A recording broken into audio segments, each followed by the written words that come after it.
Hello friends, इससे पहले की वीडियो में हम लोगों ने बैटल ऑफ प्लासी को समझा जो 1757 में हुआ था। और आज की इस वीडियो में हम लोग बात करेंगे बैटल ऑफ बक्सर की जो 1764 में हुआ।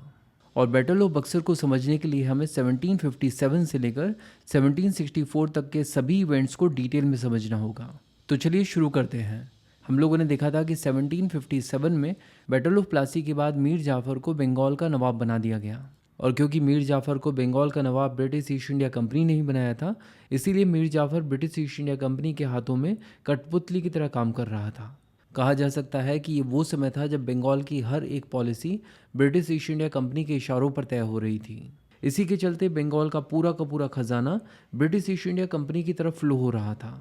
और अब बंगाल के ख़जाने में इतने भी पैसे नहीं थे कि मीर जाफ़र ने नवाब बनने से पहले ब्रिटिश ईस्ट इंडिया कंपनी के साथ जो एग्रीमेंट किया था वो उसको भी पूरा कर सके। उसने जैसे तैसे 1757 के अक्टूबर मंथ तक ब्रिटिश ईस्ट इंडिया कंपनी को उसने नवाब बनने से पहले जितना प्रॉमिस किया था उसकी आधी रकम दे पाया। और उसने ब्रिटिश ईस्ट इंडिया कंपनी को अब प्रॉमिस किया कि वो बाकी की आधी रकम नेक्स्ट 3 सालों में 6 इक्वल इंस्टॉलमेंट्स में पे कर देगा। बट 1758 आते आते सिचुएशन ये हो गई कि बंगाल का ख़जाना लगभग खाली हो गया। कहने का मतलब ये कि बंगाल का नवाब बनने के लिए मीर जाफ़र ने जो कीमत चुकाई थी उसकी वजह से पूरी की पूरी बंगाल इकोनॉमी सफ़र कर रही थी। But British East India Company को सिर्फ अपने फ़ायदे से मतलब था। मीर जाफ़र से उनकी डिमांड्स लगातार बढ़ती चली जा रही थी और साथ ही साथ वो मीर जाफ़र के ऊपर ये भी दबाव बना रहे थे कि मीर जाफ़र के ऊपर ब्रिटिश ईस्ट इंडिया कंपनी की जो भी बैलेंस अमाउंट है वो जल्दी से जल्दी पे करें। बट वो कहाँ से पे करता? बंगाल का खजाना लगातार खाली हो रहा था। और बात सिर्फ इतनी ही नहीं थी। मीर जाफ़र इसलिए भी बहुत ज़्यादा फ्रस्ट्रेटेड था क्योंकि ब्रिटिश ईस्ट इंडिया कंपनी और रॉबर्ट क्लाइव बंगाल के एडमिनिस्ट्रेशन में बहुत ज़्यादा इंटरफेयर कर रहे थे। और इस चीज़ से निपटने के लिए उसने डच ईस्ट इंडिया कंपनी से हाथ मिला लिया। लेकिन ब्रिटिश ईस्ट इंडिया कंपनी को जैसे ही ये खबर मिली उन्होंने डच ईस्ट इंडिया कंपनी के ऊपर अटैक किया और 1759 में ही डच ईस्ट इंडिया कंपनी को डिफीट कर दिया।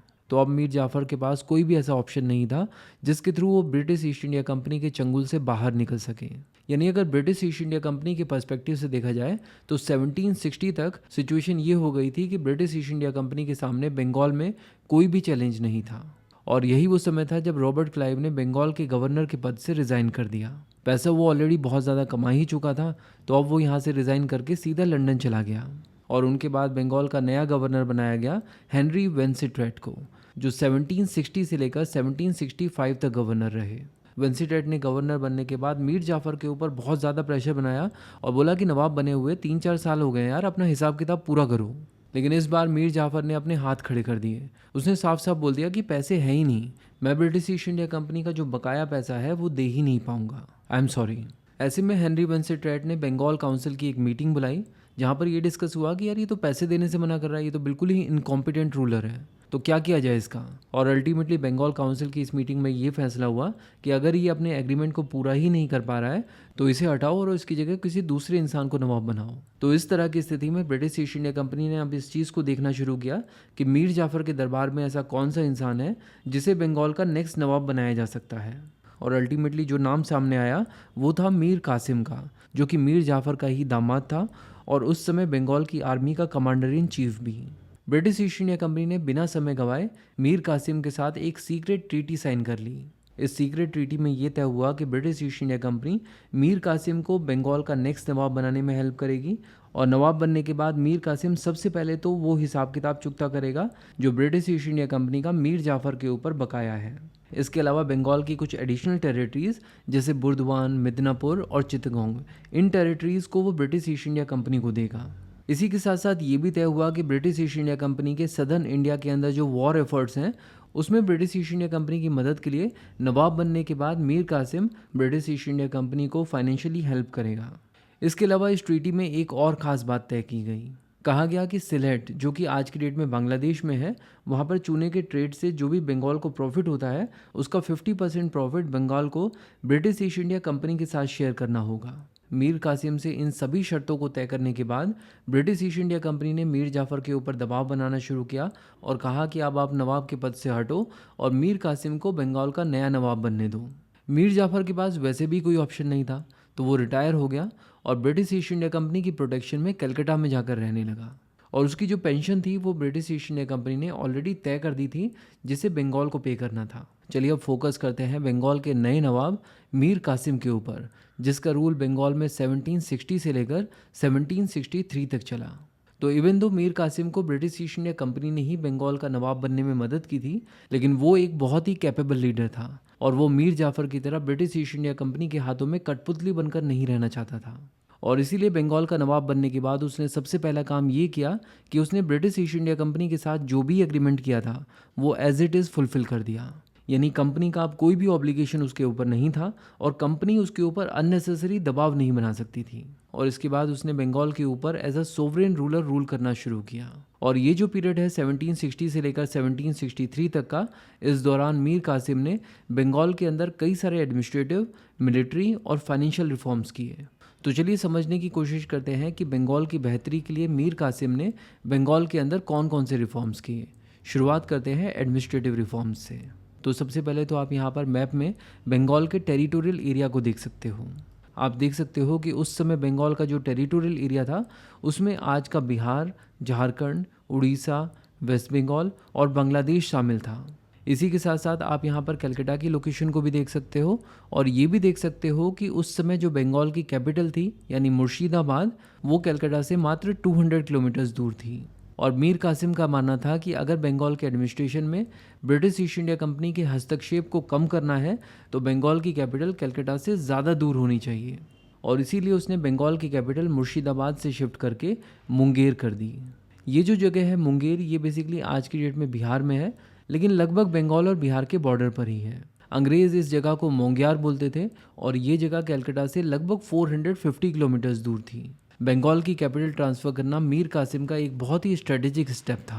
अब वो ब्रिटिश ईस्ट इंडिया कंपनी की रोक टोक के बिना अपना काम आराम से कर सकता था। इसके अलावा अपने एडमिनिस्ट्रेशन को और ज़्यादा दुरुस्त करने के लिए उसने जितनी भी फालतू और रिडेंडेंट पोस्ट थी उन सबको अबॉलिश कर दिया। तो ये तो बात हो गई मीर कासिम के एडमिनिस्ट्रेटिव रिफॉर्म्स की। चलिए अब बात करते हैं मीर कासिम के मिलिट्री रिफॉर्म्स की। तो यहाँ पर सबसे पहली चीज़ तो उसने ये की कि उसने अपनी आर्मी की जो सुप्रीम कमांड है वो अपने हाथ में ले ली, क्योंकि वो जानता था कि ब्रिटिश ईस्ट इंडिया कंपनी की कॉन्स्पिरेसी की शुरुआत ही यहाँ से होती है कि वो सामने वाली आर्मी के कमांडर इन चीफ को ही अपनी तरफ कर लेते हैं। तो इस तरह की परिस्थिति उसके रूल के दौरान ना हो, इसीलिए उसने अपनी आर्मी की सुप्रीम कमांड अपने हाथ में ले ली और साथ ही साथ उसने आर्मी के अंदर मस्टर रोल्स को भी इम्प्लीमेंट कर दिया। कहने का मतलब कि हर दिन अटेंडेंस होती थी कि कौन कौन से सोल्जर्स आ रहे हैं और कौन कौन से नहीं। इस तरह उसने आर्मी के अंदर एक डिसिप्लिन इंड्यूस किया और उसकी आर्मी भी मोटिवेटेड फील करे, इसके लिए उसने स्टैंडिंग इंस्ट्रक्शन जारी किए कि अब से हर एक सोल्जर की सैलरी और अलाउंसेस उन्हें सही समय पर मिलने चाहिए, इसमें कभी भी देरी नहीं होनी चाहिए। और हाँ, अपनी आर्मी को और ज़्यादा स्ट्रॉन्ग बनाने के लिए उसने फॉरेन मर्सनरीज, खासकर आर्मीनियन ऑफिसर्स को एनरोल करना शुरू किया और इन आर्मीनियन ऑफिसर्स से उसने अपनी आर्मी को ट्रेन भी करवाया। और सबसे बड़ी बात ये कि यूरोपियंस की ही तरह उसने भी आर्म्स एंड एम्यूनिशन को मैन्युफैक्चर करने के लिए फैक्ट्रीज लगानी शुरू कर दी। तो ये थे मीर कासिम द्वारा किए गए मिलिट्री रिफॉर्म्स। चलिए अब बात करते हैं उसके फाइनेंशियल रिफॉर्म्स की। और आप जानते हैं कि फाइनेंशियल रिफॉर्म्स की बहुत ज़्यादा ज़रूरत थी, क्योंकि उस समय बंगाल का खजाना बिल्कुल खाली सा ही पड़ा हुआ था। तो इसके लिए सबसे पहले तो उसने सारे ऐसे ज़मींदारों को लाइन अप करा जिन्होंने बहुत समय से सरकार को लैंड रेवेन्यू पे नहीं किया था, और इससे बंगाल का जो खजाना था वो वापस से भरने लगा। इसके अलावा एडमिनिस्ट्रेशन में होने वाले जितने भी फालतू के खर्चे थे, मीर कासिम ने उन सभी खर्चों को कट डाउन कर दिया। लेकिन फाइनेंशियल रिफॉर्म्स के मामले में मीर कासिम ने जो सबसे बड़ी चीज़ की वो था इंटरनल ट्रेड को रेगुलेट करना। इस चीज़ को एक एग्जांपल से समझते हैं। ट्रेडर्स क्या करते थे कि एक लोकेशन से माल उठाते थे और दूसरी लोकेशन जहाँ पर मार्केट है वहाँ पर ले जाकर इसे बेचते थे। लेकिन इस रास्ते में कई जगह पर चेक पॉइंट्स होते थे जहाँ पर बंगाल की सरकार टैक्स कलेक्ट करती थी, और ये टैक्स लगभग 40% तक होता था। लेकिन सिर्फ इंडियन मर्चेंट्स ही ये टैक्स दे रहे थे। ब्रिटिश ईस्ट इंडिया कंपनी को यहाँ पर कोई भी टैक्स देना ही नहीं पड़ता था, क्योंकि ब्रिटिश ईस्ट इंडिया कंपनी के ऑफिसर्स हर चेक पॉइंट पर अपना दस्तक दिखा देते थे। दस्तक बेसिकली एक तरह का परमिट था जो ब्रिटिश ईस्ट इंडिया कंपनी ही अपने ऑफिसर्स के लिए इशू करती थी। हर एक चेक पॉइंट पर इस तरह के पास को दिखाकर ब्रिटिश ईस्ट इंडिया कंपनी के officers British East India Company के माल को बिना टैक्स दिए एक जगह से दूसरी जगह आराम से ले जा पा रहे थे। तो अब क्वेश्चन ये है कि ब्रिटिश ईस्ट इंडिया कंपनी को ये दस्तक इशू करने की पावर किसने दी? तो इसके बारे में हम ऑलरेडी बात कर चुके हैं कि 1717 में मुगल एम्परर फर्रुखशियार ने ब्रिटिश ईस्ट इंडिया कंपनी के लिए एक फरमान जारी किया था, जिसमें ब्रिटिश ईस्ट इंडिया कंपनी को ये पावर दी गई थी कि वो बंगाल में फ्रीली ट्रेड कर सकते हैं और इसी फरमान के बेस पर ब्रिटिश ईस्ट इंडिया कंपनी के पास ये पावर आ गई थी कि वो अपने ऑफिसर्स को ये दस्तक इशू कर सकती थी। और हो क्या रहा था कि ब्रिटिश ईस्ट इंडिया कंपनी अपने ट्रेड से रिलेटेड गुड्स को तो फ्रीली मूव कर ही रही थी, साथ ही साथ ब्रिटिश ईस्ट इंडिया कंपनी के जो ऑफिसर्स थे वो क्या कर रहे थे कि इस दस्तक का इस्तेमाल अपने पर्सनल यूसेज के लिए भी कर रहे थे। कहने का मतलब ये कि कंपनी का बिजनेस तो चल ही रहा था, साथ ही साथ वो भी अपना पर्सनल ट्रेड कर रहे थे। और इसके अलावा भी एक और गड़बड़ी चल रही थी। जो हायर रैंक के ब्रिटिश ऑफिसर्स थे वो इस दस्तक को दूसरी कंपनीज या दूसरे इंडियन मर्चेंट्स को भी बेच रहे थे। और ऑब्वियस सी बात है कि इसकी वजह से बंगाल को बहुत ज़्यादा रेवेन्यू लॉस हो रहा था। इनफैक्ट मीर कासिम ने इन सब गड़बड़ियों के बारे में ब्रिटिश ईस्ट इंडिया कंपनी को भी बताया, लेकिन ब्रिटिश ईस्ट इंडिया कंपनी ने इसके खिलाफ कोई भी एक्शन नहीं लिया। तो अब ब्रिटिश ईस्ट इंडिया कंपनी को सबक सिखाने के लिए मीर कासिम ने क्या किया कि उसने बंगाल के अंदर ट्रेड ड्यूटीज़ को कम्प्लीटली अबॉलिश कर दिया, इंडियन मर्चेंट्स के लिए भी और ब्रिटिश ईस्ट इंडिया कंपनी के लिए भी। अब कोई भी बंगाल के अंदर आके फ्रीली ट्रेड कर सकता था बिना कोई टैक्स दिए, लेकिन ये चीज़ ब्रिटिश ईस्ट इंडिया कंपनी को बिल्कुल भी पसंद नहीं आई। उन्होंने मीर कासिम को पूछा कि ये कर क्या रहे हो तुम यहाँ, सबके लिए टैक्स क्यों हटा रहे हो। तो मीर कासिम ने बोला कि मैं चाहता हूँ कि इंडियन मर्चेंट्स को भी फेयर कंपटीशन का मौका मिले। लेकिन ब्रिटिश ईस्ट इंडिया कंपनी को ये बात बिल्कुल भी एक्सेप्टेबल नहीं थी। उन्होंने कहा कि हम यहाँ पे इतनी दूर से फेयर कंपटीशन करने आए हैं। उन्होंने मीर कासिम को धमकाया कि ये तुम्हारी तरफ से एक एक्ट ऑफ हॉस्टिलिटी है और अगर तुम नहीं माने तो हम तुम्हारे ऊपर अटैक करेंगे। मीर कासिम ने ब्रिटिश ईस्ट इंडिया कंपनी की इस धमकी को इग्नोर कर दिया और इसीलिए ब्रिटिश ईस्ट इंडिया कंपनी ने बिना समय गंवाए 1763 में ही मीर कासिम के ऊपर अटैक कर दिया। मीर कासिम इस अटैक के लिए बिल्कुल भी तैयार नहीं था और वो भागकर अवध चला गया। और क्योंकि अब नवाब की पोजीशन बंगाल में खाली हो गई थी, इसलिए ब्रिटिश ईस्ट इंडिया कंपनी ने मीर जाफ़र को वापस से बंगाल का नवाब बना दिया। और क्योंकि मीर जाफ़र तो एक तरह से ब्रिटिशर्स का ही आदमी था, तो उन्होंने फिर से उसे अपनी उंगलियों पर नचाना शुरू कर दिया। तो अब ब्रिटिश ईस्ट इंडिया कंपनी वापस से बंगाल के अंदर ड्यूटी फ्री ट्रेड कर सकती थी, जबकि इंडियन मर्चेंट्स के ऊपर टैक्सेस और ड्यूटीज़ वापस से रीइंस्टेट कर दिए गए। और अब अगर हम लोग वापस से मीर कासिम के ऊपर फोकस करें तो यहाँ पर हम लोग देख ही सकते हैं कि मीर कासिम भागकर अवध आ चुका है, जहाँ के नवाब उस समय हुआ करते थे शुजा-उद-दौला। चलिए एक बार मैप में अवध की लोकेशन भी देख लेते हैं। आप देख सकते हैं कि अवध उस समय बंगाल का एक नेबरिंग स्टेट था और मॉडर्न टाइम्स में ये जगह ईस्टर्न यूपी वाला रीजन है। तो ये तो बात हो गई अवध की, जहाँ के नवाब थे शुजा-उद-दौला। और हमने देखा कि मीर कासिम भागकर अवध आ गया है। लेकिन मीर कासिम के अलावा एक और इंसान है जो यहाँ पर भाग कर आया हुआ था। इस व्यक्ति का नाम है शाह आलम टू। और शाह आलम टू के बारे में जानने के लिए हमें मुग़ल एम्परर्स की एक टाइमलाइन देखनी होगी। और बैटल ऑफ प्लासी वाली वीडियो में हम लोग औरंगज़ेब से लेकर मोहम्मद शाह रंगीला तक के टाइम पीरियड की बात ऑलरेडी कर चुके हैं। तो चलिए देखते हैं कि मोहम्मद शाह रंगीला के बाद नेक्स्ट मुग़ल एम्परर कौन बना। तो इनके बाद जो नेक्स्ट मुग़ल एम्परर बने वो थे अहमद शाह बहादुर, जिन्होंने 1748 से लेकर 1754 तक रूल किया। और इनके बाद आए आलमगीर, जिन्होंने 1754 से लेकर 1759 तक रूल किया। अब ये जो आलमगीर टू हैं, इन्हें इन्हीं के प्राइम मिनिस्टर इमादुल मुल्क ने एक कॉन्स्पिरेसी के थ्रू मर्डर कर दिया था। और अवध में बैठा ये व्यक्ति Shah Alam to basically Alamgir to का ही बेटा था। तो बेसिकली जब आलमगीर टू को मारा जा रहा था तब ये अपनी जान बचाकर अवध में भाग कर आ गया था और यहाँ आकर इसने अपने आप को नेक्स्ट मुग़ल एम्परर डिक्लेयर कर दिया था। तो ये बेसिकली एक ऐसा मुग़ल एम्परर था जिसके पास ना तो कोई अपनी खुद की कैपिटल थी, ना इसका कोई दरबार था, ना इसके पास कोई आर्मी थी। सिर्फ एक चीज़ थी और वो थी मुग़ल एम्परर का टाइटल। और यहाँ आकर इसने शुजा-उद-दौला को अपना वज़ीर नियुक्त कर दिया था, यानी प्राइम मिनिस्टर। हालांकि देखा जाए तो ये पूरी तरह से शुजा-उद-दौला के ही सपोर्ट पे ज़िंदा था। तो ये तो बात हो गई शाह आलम टू की। अब अगर बात की जाए मीर कासिम की, तो मीर कासिम जब अवध पहुँचा तो इसने शुजा-उद-दौला और शाह आलम टू को अपने साथ मिला लिया और इस बात के लिए कन्विंस कर लिया कि हम लोग मिलकर ब्रिटिश ईस्ट इंडिया आर्मी के खिलाफ लड़ सकते हैं। और इसके बाद 1764 में इन तीनों ने मिलकर बंगाल के ऊपर अटैक कर दिया।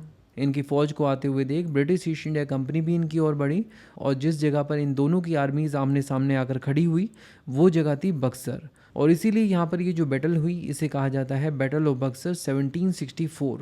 इस बैटल में ब्रिटिश ईस्ट इंडिया कंपनी की जीत हुई और शुजा-उद-दौला, मीर कासिम और शाह आलम टू की हार। इनफैक्ट मीर कासिम को जैसे ही लगने लगा था कि अब बैटल ऑफ बक्सर में उनकी हार होने वाली है, वो वहाँ से भाग गया था। इसके बाद वो ऐसे ही अलग अलग जगह भटकता रहा और बाद में कहीं पर बहुत ही बुरी हालत में मरा हुआ पाया गया। तो ये सब तो हो रहा था इंडिया में, लेकिन वहाँ पर ब्रिटेन में अब ये चर्चा चल रही थी कि यार ये तो बहुत ही बड़ी चीज़ हो गई कि हम लोगों ने मुग़ल एम्परर को हरा दिया। तो ऐसे में ये तय हुआ कि यहाँ पर मुग़ल एम्परर वगैरह इन्वॉल्व हैं, तो यहाँ पर जो नेगोशिएशंस होंगे ये कोई एक्सपीरियंस प्लेयर ही करे। और इसीलिए 1765 में रॉबर्ट क्लाइव को वापस से इंडिया भेजा गया। और इस तरह रॉबर्ट क्लाइव की बंगाल में सेकेंड गवर्नरशिप शुरू हुई 1765 में।